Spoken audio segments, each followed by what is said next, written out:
mbokk yi asalaamaaleykum am mbégte fas yéene leen dégtal li nga xam ne mooy xibaar météo yi fii ci ANACIM ñu leen di xamal ni nag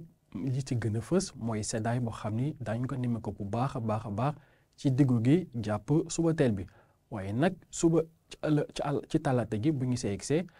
tàngaay bi nañ ko doon yégee fan yi passé dina xaw wàññeeku tuuti ñu xool nag suñu nataal image satellitale bi nga xam ni mi ngi woon fii ay ngelaw loo xam ne mi ngi jugee côté Mauritanie daal di dugg si ci réew mi waaye nag Ndakaaru moom di wéy di am li nga xam ne moom la ñu wooye alizé te muy ngelaw loo xam ni day indaale seddaay digg réew mi ba ci bët saalum réew mi di wéy di li nga xam ne moom mooy ay niir yoo xam ni dina jógee côté géej daal di dugg si loolu nag li muy nar a indi ci température yi ci guddi gi jàpp suba teel bi ñu xool mbokk yi 10°ak mooy seddaay boo xam dañ ko gën a nemmeeku te loolu dañ ko am ca Podor waaye nag ca Saint-Louis Matam ba ca Bakel foofu dañ fa am 10°ak naka noonu ci Fatick ak ca Kaffrine waaye nag ci diggi réew mi foofu dañu fa am 10°ak Ndakaaru Thiès jàpp Mbuur foofu 10°ak liñ fay nar ami waaye nag ca Ziguinchor 10°ak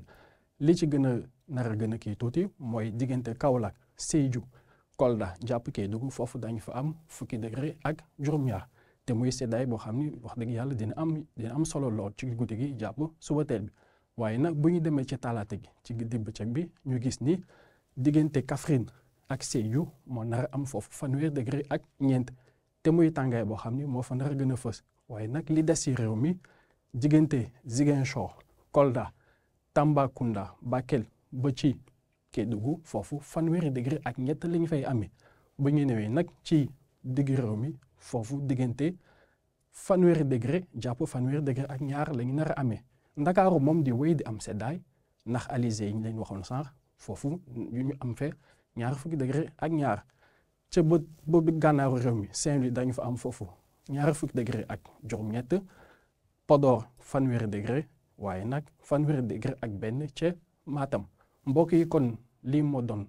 xibaar yi nga xam moom la ñu doon dégtal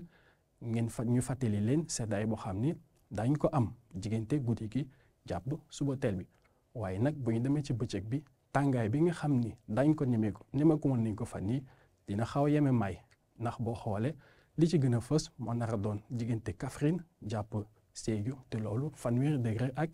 la mbokk yi amoon mbégte dégtal leen seen xibaari météo di leen ñaan ngeen wéy di ñu topp ci suñu xarala yi yees yi di leen ñaan guddi jàmm ak salaam jërë ngeen jëf.